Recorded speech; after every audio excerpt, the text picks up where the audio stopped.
I want to give a warm welcome to all of you joining this event for the first time. Localvest is a marketplace where investors and veteran entrepreneurs connect to build America's fastest growing companies. And we are on a mission to build the largest community of veterans investing and supporting veteran entrepreneurs and their causes. And we do that by having events just like this one and sharing opportunities with the thousands in our growing network. We also help to market on digital platforms, which makes us able to reach even more investors. And then in the background, our tools are helping you to track and engage with potential investors efficiently. So calls to action for you. If you're an investor, sign up for the platform, get onto our newsletters. It's free. You'll see even more active deals and be the first ones to hear about the new ones that come in. And we're continuing to expand out those opportunities for both accredited and non-accredited investors. Now, if you are raising capital, reach out and we can talk about how we can help get you more leads from people who understand you. We have a system that can generate leads, we can nurture them, and then deliver them as scheduled calls in your calendar. Reach out to me and I can help explain how. And if you just want to help in the mission to connect investors, veteran-led companies, reach out and we can talk about how your opportunities can match up with ours and we can help out more. We have 4 companies who are going to give a quick pitch today. I'm not going to ask them any questions or follow-ups. You'll just hear them giving their pitch. Again, we are a marketplace for veteran-led investments. You saw the disclaimer at the front. So we have not vetted the deals and you don't invest through Localvest. This is your opportunity to connect directly, have conversations with the companies, and then you can invest or donate your money where it makes the most sense for you. If you do have a question, ask it in the Q&A chat. If it doesn't get answered in there, we'll pass it on to the companies and they'll send you a message back and we'll have some other information along the way. Everyone who signed up is going to get the recording and links for connecting with the companies. Right, and then at the end of the session today, if you stay all the way through the end, we'll get your address and we'll send you something good to pass along there as a special thing from a veteran-led company. So I encourage you to stick around to the end. We'll tell you more about that later. So without further ado, I'll introduce us to our first company that is going today. And we have the pleasure of welcoming back 2 familiar faces. We have Bill Militello, a Marine Corps veteran, and Scott Mackes, a Navy veteran, and they're going to be discussing their latest commercial real estate opportunity in Florida. So I'll turn it over to Bill and Scott. Thanks so much, Jake. Appreciate the opportunity to be in front of the veteran audience again and live on LinkedIn. Awesome. So as a matter of introduction, again, my name is Bill Militello. I'm a Marine veteran, Naval Academy class of 1992, and the CEO and founder of Militello Capital. And with Militello Capital, we've raised capital and participated in almost $1 billion in commercial real estate transactions. And specifically with the operator of the deal that we're going to share with you today, Denholtz, we've participated in several $100 million worth of transactions with them and seen similar properties to the one we're talking about today come full cycle in the same market, in the Orlando market, and investors have done very, very well. So if any of those investors are listening, it's a very similar deal that you enjoyed some very, very good returns on. And so I'm also joined by my partner, Scott Mackes. And so I'll introduce Scott in a few minutes. This opportunity, University Corporate Center, is a 7-building flex industrial portfolio in Winter Park, Florida. For those of you not familiar with Winter Park, Florida, it's about 6 miles outside of Orlando, Florida. Orlando and Orange County is experiencing massive growth and an influx of population and is doing very, very well. This 7-building portfolio sits on a 12-acre site. It's a multi-tenant, single-story flex industrial property that totals about 128,000 square feet. It's at the intersection of State Road 436 and University Boulevard. And as I said, only about 6 miles from downtown Orlando in the Winter Park suburbs. And it's in close proximity to Full Sail University, as well as the University of Central Florida, which is, I'm told, the 2nd largest university in the entire country. So very well located and want to talk to you a little bit about it. We have a pro forma based on our diligence that it should return north of 17% a year, and an equity multiple of 1.8, and currently at its current state at 82% leased, it delivers a $1.45 million net operating income. We're raising $5.1 million for this opportunity, $4.1 million of equity and $1 million of debt, and we'll talk mostly about the equity in this. But if someone's interested in the debt, we can talk to them as well. Next slide, please.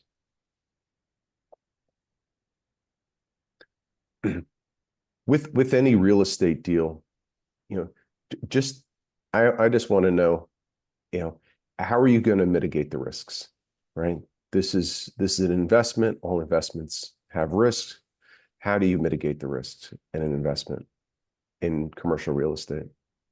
Well, as I said, I've done several $100 million worth of commercial real estate deals with the sponsor of this, the owner of this property.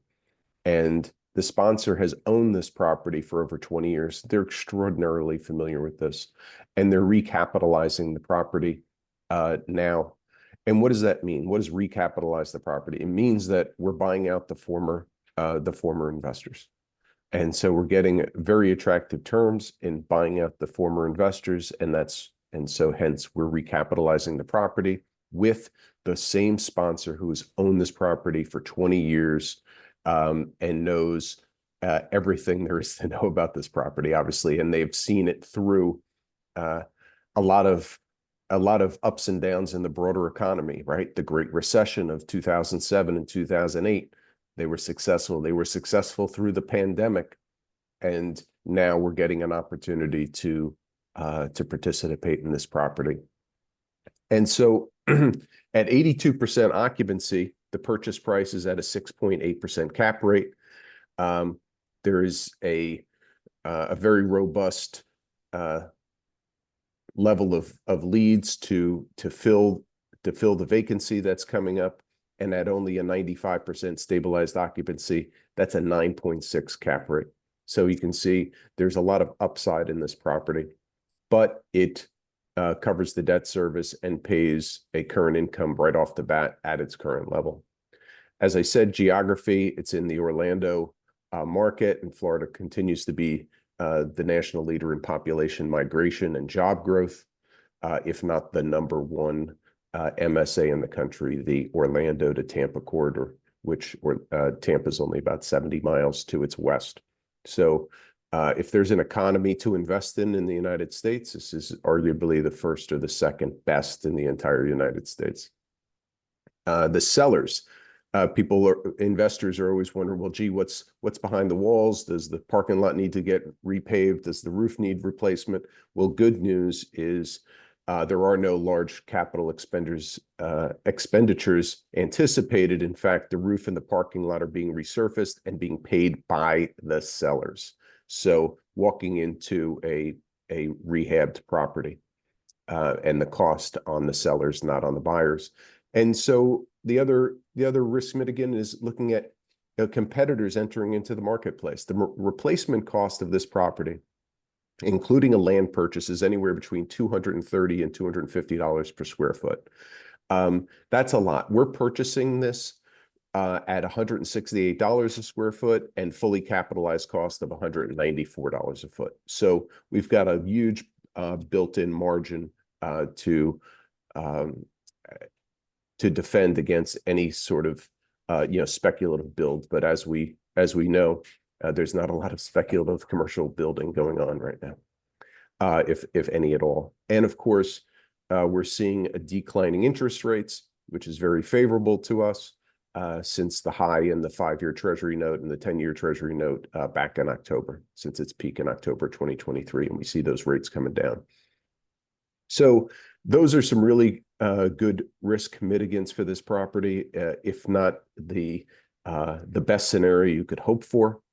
And in terms of investor economics, this This particular opportunity carries a 8% preferred return, 6.5% or better cash on cash paid currently. So the other 1.5% of that preferred return would accrue and paid as the rent roll increases. And there's a 10% carried interest. Should be noted that this is the first deal that Militello Capital and 10X Vets have jointly sponsored. And for 10X Vets members, you enjoy a 0% carried interest. So 10X Vets members will get a discount and not pay the carried interest on this particular property. With that, I'd like to introduce my partner, Scott Mackes. Hey, good afternoon, everybody. And Jake, thanks for having us on the investor call today. My name is Scott Mackes, and Bill and I started 10X Vets about 4 years ago. And 10X Vets is an executive community for military veteran business owners and investors. So think of it like a Vistage or an EO, but we're all vets. We all kind of come from that same place, having served the country, and there's a super high trust level within the group, and it's a lot of fun. We call it growing through life with friends. But at the beginning of the year, a couple of the members wanted to form up an investor syndicate, and these folks had done really well in their careers. Some of them have had successful exits at their companies. They had money to invest, and they really wanted to surround themselves with like-minded investors so that they could do due diligence collectively and ultimately invest collectively into deals together. And so when you come into a deal like this, or any deal with a 7-figure check, you get treated a lot differently than investing in a deal with a 5 or a 6-figure check. So we formed up the investor syndicate at the beginning of the year, and actually these are all pictures from a couple of days ago. So on Monday, members flew into Orlando, Florida. Some drove over, for the folks that lived in Orlando or in the surrounding area, drove to Winter Park, and we met Steve Cassidy there from Denholtz on the right side of the picture, who's the operator, and we walked the deal, and we talked the deal, and it was a really, really cool afternoon we spent together. And for investors, being able to meet the operator and to ask questions and to see the property and to see that, hey, Costco is right across the street, and all of the busy traffic, and learn a little bit more about the market. One of the members lives in Orlando and found out his neighbor has his office located there at this center. So it was really cool. It's like, oh man, you could be his landlord. So it was a lot of fun. And then for the aspiring real estate operators, the folks that are doing real estate deals, like this was inspirational and aspirational to them. And so there was a great learning experience for folks that are in the community interested in real estate investing to see a pretty cool deal that not everybody has access to be able to invest in. So these are pictures from the deal trip. We really enjoyed it, and really the kind of the broader vision here is for 10X Vets to be a funding source for the very best military veteran real estate operators out there. And so, we want to, if that's you, if you're on the call listening today or watching, and you've got a 7-figure capital raise ahead of you and you invest in commercial real estate, we'd love to meet you. And if you're an investor, we want to bring the best deals possible at the best value to investors. And as Bill mentioned on the last slide, 10X Vets members on this particular deal it's a 0% carried interest. I don't think I've ever seen that before. So that's a little bit about 10X Vets, a little bit about what we're building here, and some pictures from our trip from just a few days ago. So with that, if you are looking to add an institutional grade real estate investment to your portfolio, there's Bill's contact information. Reach out, shoot him an email. His scheduling link. We've got a deal tile on Localvest. And if you want to elevate your investing game, we'd love to get to know you, and we'd love for you to be a part of 10X Vets, so you can learn more at 10xvets.com. So Jake, thanks for having us on today, and look forward to being in touch.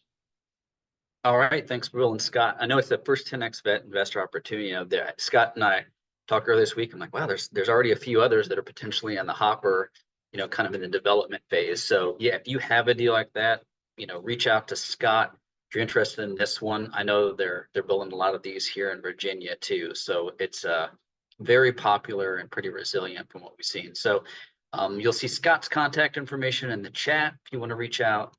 And you saw the poll there if you want them to directly reach out to you as well. All right, so next, yeah, all right, thanks. So next we have, I hope we get this right, Chibeze Iheanacho, right? He's the CEO and founder of Armor Systems, and you'll see it in the background of his screen there. I love it. He has the prop up in the back of the actual device to go through. It's a medical device company specializing in a wearable first response hemorrhage control system. So I won't spoil any more there. He'll tell you all about it, and I will hand it over to you, Chips. All right. Can you see the screen, Scott? Yes, we can see it. Okay, fantastic. Good morning, good afternoon, wherever you are. As mentioned, my name is Chibeze Iheanacho, or Chibs, CEO and founder of Armor Systems. Armor is an early-stage med device company and manufacturer, and our core mission mandate is to save lives. By way of a quick introduction or background, a lot of our founding team, our Coasties and from the Coast Guard Academy.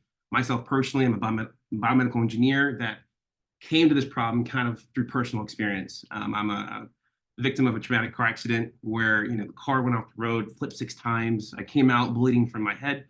Fortunately, I was near a hospital and able to receive care, but many of our team, I had family and friends, and we know hundreds of stories where colleagues who were warfighters or first responders didn't have the same access to care and weren't able to have as a good an outcome as I did, right? So that's what we bring to this, and that's why we're really stoked about this mission.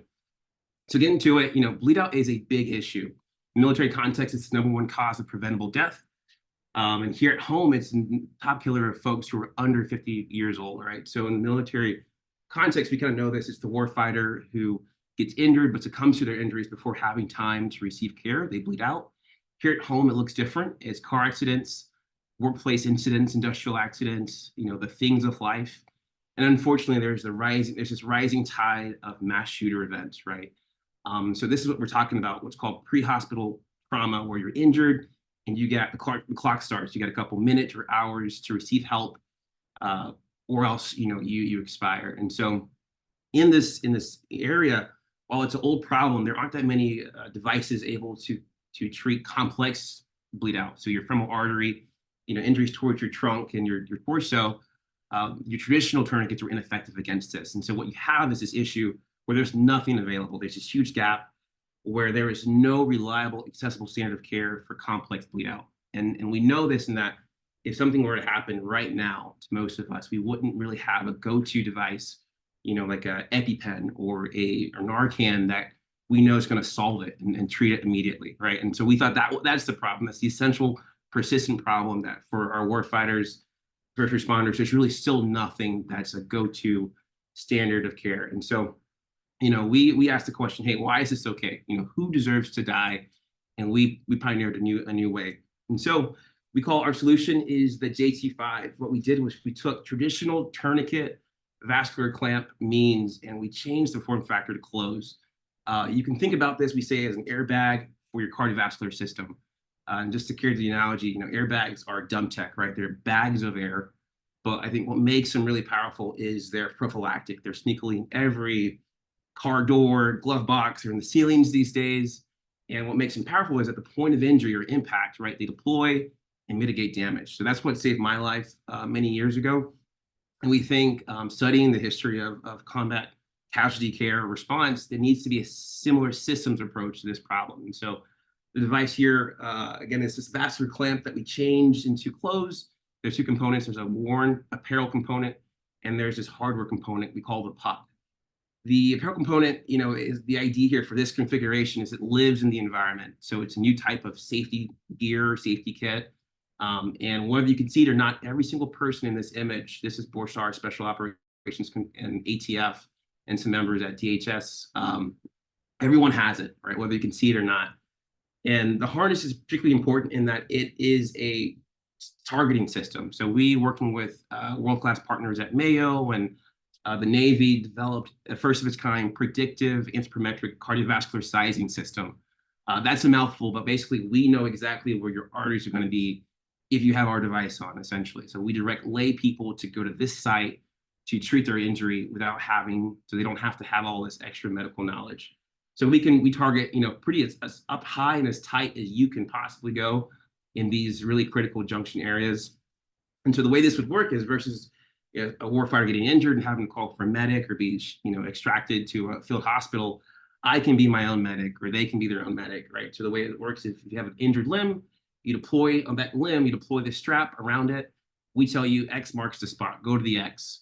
You then take the hardware component, go to that site, and simply ratchet down until you have occlusive pressure, and that's it. About 4 easy steps. And so a device like this is pretty powerful. It's lightweight, it's adaptable, and, so it's conducive to one leg, two legs, any kind of combination of injury, which is pretty, when you're outside of a hospital environment in the field, a lot of things can happen, right? So this is very, very flexible in terms of injury patterns. It can handle incredibly fast, right? Because it's immediately available at the point of injury. And the big thing here is it's conducive to what's called buddy care. So I can treat myself, I can treat you, and vice versa. And we don't have to be medics. We don't have to be medical personnel. And this effectively increases access to the highest quality of care by orders of magnitude. And so that's really, some of the promise of this really great device. Big to know is it works, right? So we've been in development, again, working with partners at the DoD and elsewhere for the last 8-9 years. And we've spared no expense in making the most effective and validated product on the market.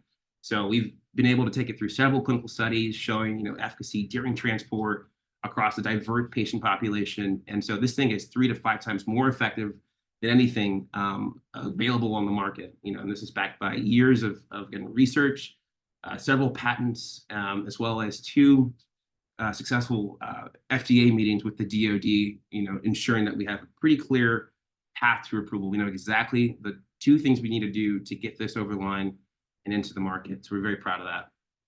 Outside of a great product, it's a great, I think, business opportunity. So, we're targeting a large established market of millions of military, paramilitary, and first responders who are desperate for a solution. Again, there's truly this persistent gap in the continuum of combat casualty care and trauma care, and there's again incredibly high need.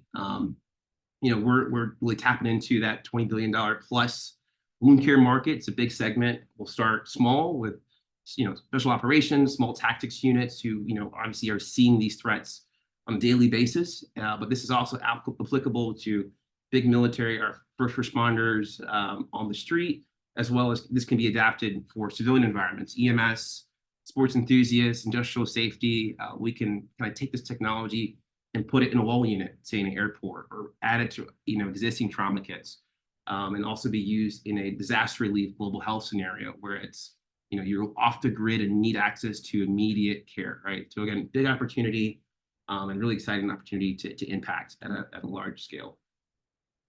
We've had, again, storied history. We've got a lot of good things done. A few things that we're really proud of, especially, are as follows, right? The big thing is user buy-in. So from the very, very beginning, we've worked with the end user, the warfighter, as well as law enforcement to make sure we're building the right product. So we've done over 8 to 9 deployments with special operations. We've also had a lot of buy-in and support from medical command. Dr. Colonel Rasmussen, he was a former director of trauma, essentially, for the DoD, and said, hey, for us, this is the next generation tourniquet. So the intent of this, for folks at medical command and in San Antonio is, if we're able to show the science at a small scale that this, systematically can change and transform how trauma care is rendered, throughout the services, and also obviously into other environments, law enforcement, and the civilian world. So it's really exciting, and we're very proud of that partnership. We've been able to, again, this kind of builds on that point, but we've had a lot of support from the Department of Defense, from the Pentagon, through the Air Force, the Army. We've won several, contract awards. More recently, it's about a month ago, they provided more funding to pay for our FDA studies, again, showing just continued support and enthusiasm for this product and an interest in getting this from the, kind of from the lab to the field. And that's kind of the step we are at now. Lastly, we just wanted to emphasize, this is a dual use product, right? So it's not just for the military. We've had, equal amounts of interest from law enforcement and first responders and folks in the civilian realm. So this is, again, something that can immediately impact communities and departments immediately, right? So it's just trauma is trauma, and we're just looking to save lives wherever we can. I think the last traction point I always say is our team. We got a big team. This doesn't have everyone, a great group of advisors. And these are folks who've given their lives in service of that, and happy to share more about their qualifications. We're currently seeking $1.2 million to commercialize this product, right? So we have, gone through 8 years of R&D.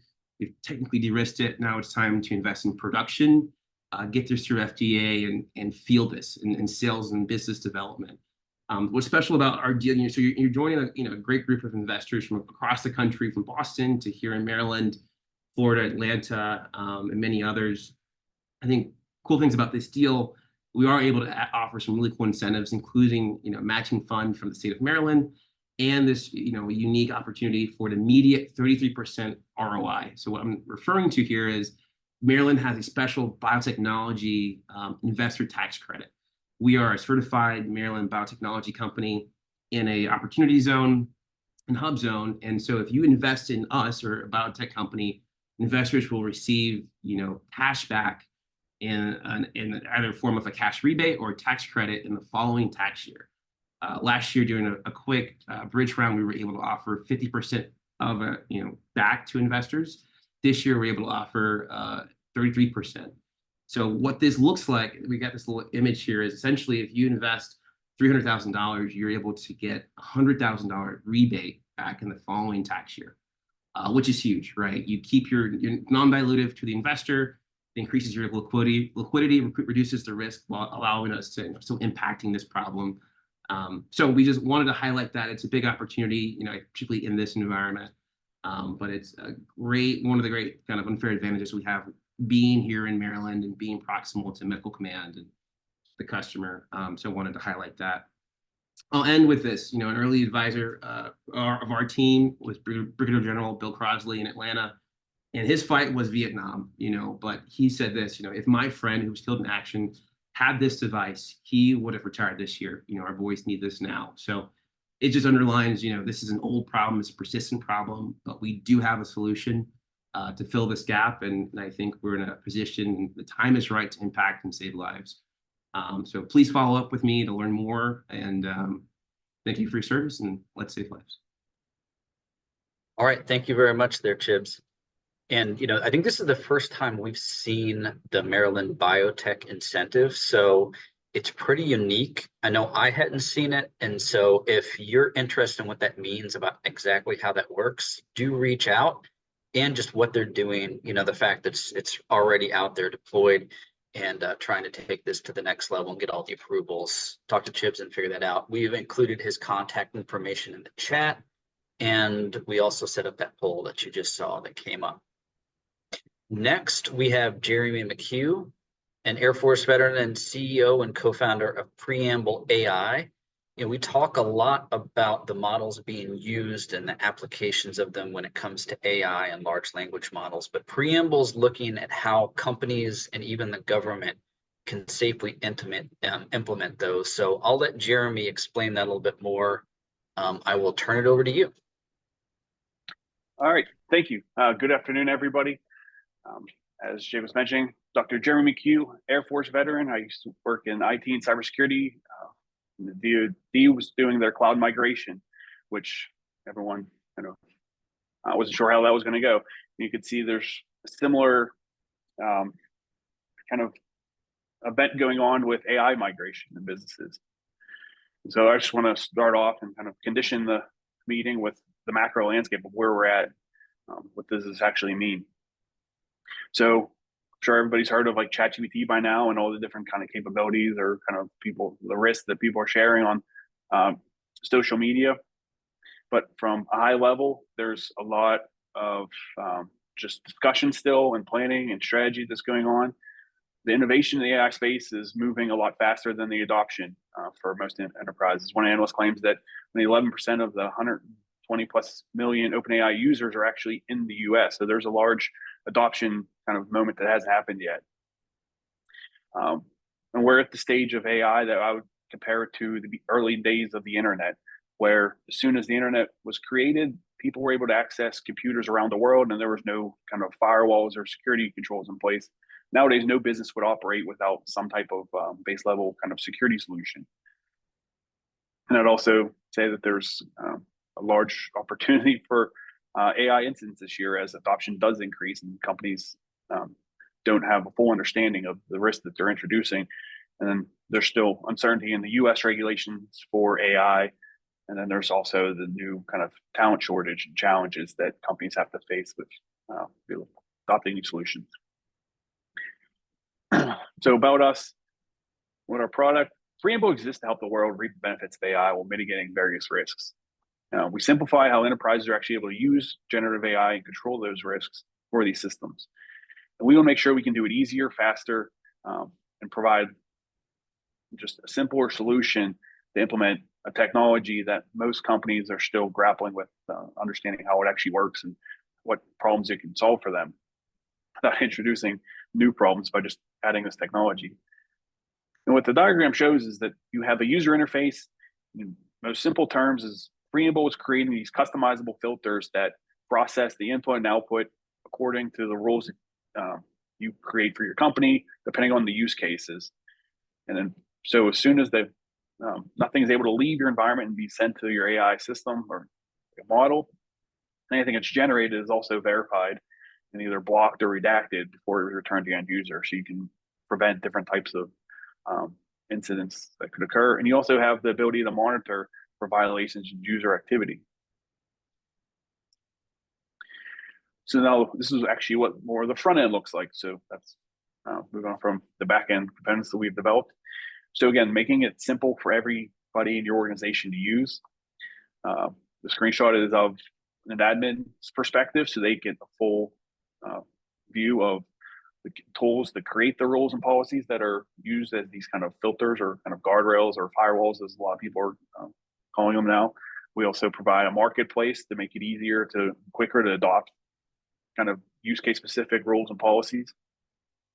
There's team management, and there's also what we call our AI assistants, or kind of think of as like AI agents, where these are pre-configured large language models or like generative AI models with use case specific policies for input and output, so you can detect and block and redact different types of PII or sensitive data or kind of harmful content or dangerous requests going in and also being returned to your employees, customers, or other clients. And all that kind of builds up to ensuring compliance within your organization for these new technology, especially for the heavily regulated industries like finance and healthcare. So we see the generative AI market right now, it's still in its infant stages of adoption, and it's still hefty numbers. AFWERX team, so it's the Air Force Ventures kind of R&D component. They have a over $1 billion budget. The DoD has announced that they're working on almost $2 billion budget for AI and machine learning. The US market itself is around $11 billion market already, and it's rapidly growing. And this is well before, again, just that large adoption moment even happens. And so again, what makes us different? Why use our solution? The solution we built is based off my experience in the Air Force of management, securing applications, and just the user experience. If the solution is too complicated or doesn't solve the problem that people need, it doesn't have all the components to address challenges, then they're not able to use this technology. So we make it easier through our no-code administration and fully customizable guardrails and controls that organizations can use. Then just having the out-of-the-box solution ready to go. Again, some of the competitors in the space, they're building more of like the MLOps kind of solutions that are focused on more senior kind of machine learning or AI types of engineers, which are in very high demand and low supply. And the government has even issued kind of expedited visas through the executive order that White House signed on AI trust and safety, just because there is such a shortage. And so as we look to start working with the government more and the DoD components, especially the Air Force now with our new AFWERX contract for a dual use technology that we can bring to the government sector, we have a lot of advantages coming from that field, and all the different types of teams that we'd be interacting with are like prior coworkers in the Air Force and team members. And being part of a large veteran group, it opens the doors and makes kind of customer discussions and understanding the problem and challenges a lot better. So we are better catered to actually deliver a solution for them. And again, so we're recently awarded kind of AFWERX Small Business Innovation Research Grant. So that allows us to find customers within the Air Force, which we received lots of positive interest and traction. So once we move on to phase 2, then it opens up to larger pilots for those customers. And then between phase 2 and 3, the AFWERX has a special kind of funding component for non-dilutive up to $15 million to ensure that we remain in business to deliver a phase 3 kind of actual customer deployment for the Air Force. And this is just for the Air Force. There's other branches are also on the table as options if they want to sign contracts. And part of our go-to-market strategy, again, focusing more on the public sector within the DoD, since they have the largest need, budget, kind of of alignment with the product we've actually developed. We also have resellers through Carosoft, which is one of the public sector companies. And then eventually, once we corner the public sector, and we'll branch out and offer our solution to more private sectors as the adoption rate starts increasing there. Again, we have a very experienced team across the field, from marketing, strategy, engineering, and kind of AI safety and security, to actually customize and evolve solutions for businesses so they don't have to hire super expensive talent and change their infrastructure every time this technology keeps evolving. And finally, we've raised 1/10 of most of our competitors and delivered what we see as a more user-friendly and enterprise-ready product. Now we're looking to raise an additional $6 million, and we don't plan on raising additional Series A, because with, as I mentioned, the different Air Force venture funding and non-dilutive opportunities and our lower expense rate, we can make this more efficient in the distribution of our capital, and we'll be profitable a lot faster. This is just for customer acquisition and kind of get the certifications and clearances that we need for our customers. I thank you for your time, and you need to contact me. My email is there, jeremy@preamble.com, and I'll be happy to answer any other questions that you may have. All right, thanks, Jeremy. And the poll is popping up. I've had the chance to get to know Jeremy. We're both in the IVMF Bunker Lab CEO Circle program, so it's been nice catching up and having a discussion about what he's doing. So I encourage you, reach out and find out more about what they're doing, because a lot of us use AI but don't quite understand what's happening in the background. He definitely does. So he has the contact information. It's in the chat. If you want to reach out, we'll send that out to you as well. All right, last but certainly not least, I'd like to introduce Jennifer Jacobs. She's an Army vet, the co-founder or CEO of Connect Our Kids. It's an organization that is using smart technology, connect foster children with loving families and a brighter future. This is a little bit different here because it's actually a 501c3. So instead of being a direct investment with the return, it's actually a financial donation. But I think you'd be excited to see what she's able to accomplish and what even more money would be able to do to support the mission. So Jennifer, I will hand it over to you to tell us more about Connect Our Kids. Thank you so much. So yes, I am Dr. Jennifer Jacobs. I'm an Army veteran and a nuclear engineer. And I've spent most of my career working to counter nuclear terrorism. But 13 years ago, I read a Time magazine article about foster care, and I was shocked at what I learned. Well over 500,000 children experience foster care every year in this country. Just think about that for a minute. 500,000 children taken from everything they know and dropped into a different family for an indefinite period of time, often changing families, sometimes dozens of times.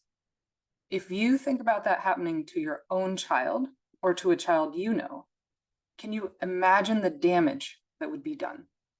And with that in mind, you may not be surprised to learn that children in foster care experience PTSD at twice the rate of returning war veterans. As I learned more, I found that some of the reasons children and families are kept separated, often for years, are really kind of boring. Resource limitations, outdated technology, bureaucracy.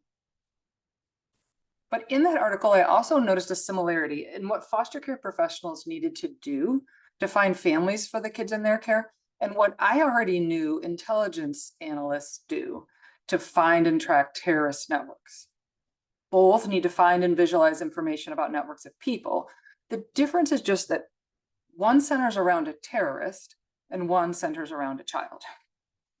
Because they are similar processes, it seemed like they should have similar tools. They're two vitally important missions, but one has multi-million-dollar software, and the other, it turns out, is doing the same work with Post-it notes. That didn't seem right to me. So over the following 6 years, I learned as much as I could about why we fight terrorism with all the tools we have, and that's a good thing. But we don't fight for the futures of the 500,000 plus children in our own foster care system.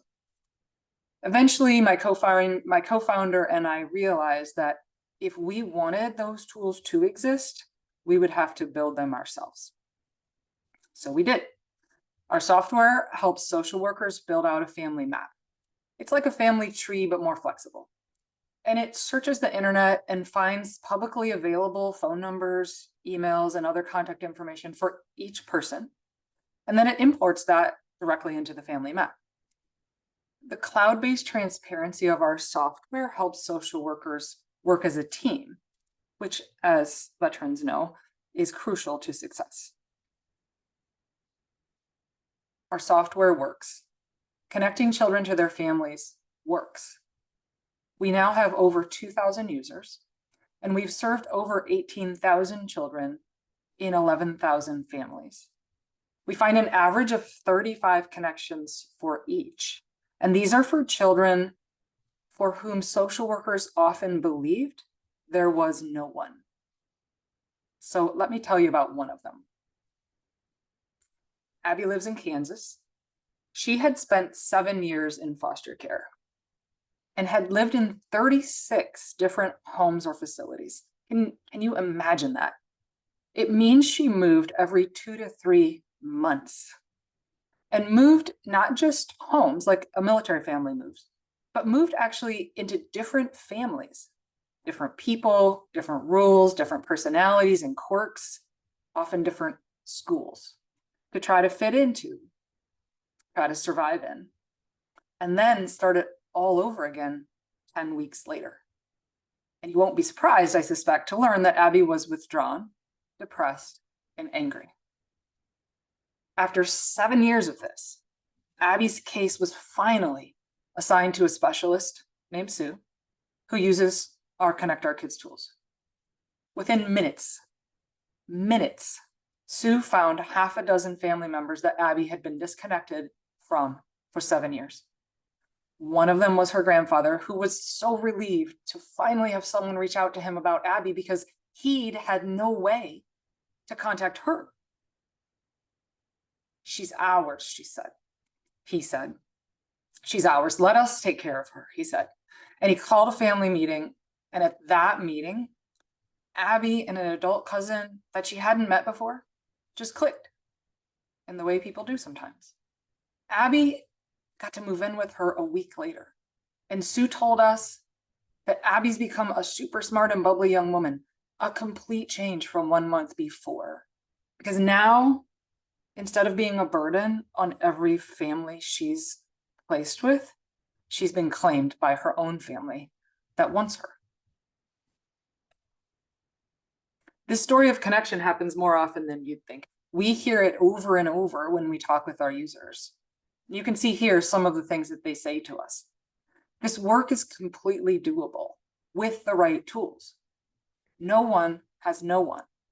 It's just a matter of doing the work to find a child's people.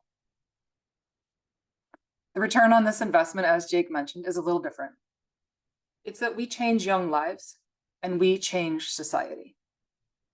The impact on a youth who ages out of foster care, which means turning 18 or sometimes in some states 21, without a supportive family, is devastating. The odds are that their future will see homelessness, incarceration, or underemployment, too early parenthood, and poor health. The cost to the youth is their life's promise, if not their life itself. These youth die at 10 times the rate of their peers. The cost to taxpayers is $500,000 per youth who ages out without supportive family. If we can reach just a fraction of the 20,000 youth who age out every year without that supportive family, the savings easily reach $500 million per year to society. We'd love to bring these resources and this approach to every child welfare system in America, to each of the 500,000 kids experiencing foster care every year. To do that, we could certainly use your help. If you could think about the 2 to 3 people you know that I need to meet and introduce me to them. Maybe judges in the family court system, legislators, advocates in the child welfare space, individuals leading schools of social work at universities. And we are especially looking for businesses, foundations, or individuals with a heart for children who are looking to make an incredible difference. And yes, one of the impactful ways that you can help us is through a financial gift. On average, it only costs us about $500 per child that we help connect a family, which seems like kind of a bargain, I think. Because you know as well as I do that there are a lot more Abbeys out there, and we can either look away while they continue to spiral down a path of disconnectedness and rejection, or we can help them shift their whole life's trajectory by making that phone call happen. She's ours. Let us take care of her. Which path will you choose for the children in your community? Thank you. All right, thank you very much, Jennifer. So I first heard Jennifer talk at a Naval Academy event of all things. And she had the whole room going to go through about a problem that I actually didn't know existed. Just don't know a lot about how the foster care system works. I think a lot of us aren't that way.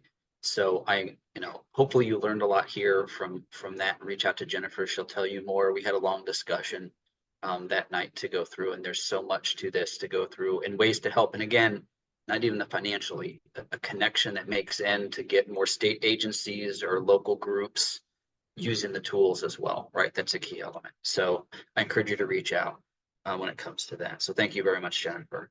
Laura, the last part here on the giveaway as well. For those of you who are still here, we'd like to send you a gift from a veteran-owned company. So if you're interested, put in your home address and we can ship something off to you. We had quite a few people excited about getting the Thai sauces last month from Robert Strong, our Air Force vet. So put those addresses in to do it. If you happen to know a company, or even if you operate one yourself that has something that would be perfect to share with this community, send me an email or drop a line in the notes there. I know lots of companies need investments and they need our support, but sometimes they just need us to be customers. And we want to make that happen as well. I encourage you to find as many veteran-owned companies that you can and support them that way. There's a lot of them are out there that just looking to get some traction. So I look forward to you doing that. So we're coming up to wrapping up our pitches for today. I want to thank Bill and Scott, Chibs and Jeremy and Jennifer for joining us, and all of you who have been here in attendance. and we look forward to having you join in some of our next events. For those of you who are on the investor side, we're going to be having some more discussions as well about increasing your investor knowledge, expand out the different types of investments you can find on Localvest. And so I encourage you to watch your email there and on social media to get some more information. Normally, we're doing these quick pitches the first Wednesday of the month, but I will tell you that that happens to be right at the 4th of July weekend, and I'm sure most of you are going to be busy. So we're going to take a vacation spot in there for a month. So our next event will be the next month, August 7th. You'll see some more information come in as well. So you'll be able to do that. You'll get an email with everything at the end of this. So I want to thank all of you for attending. And from all of us here at Localvest, have a great rest of your week.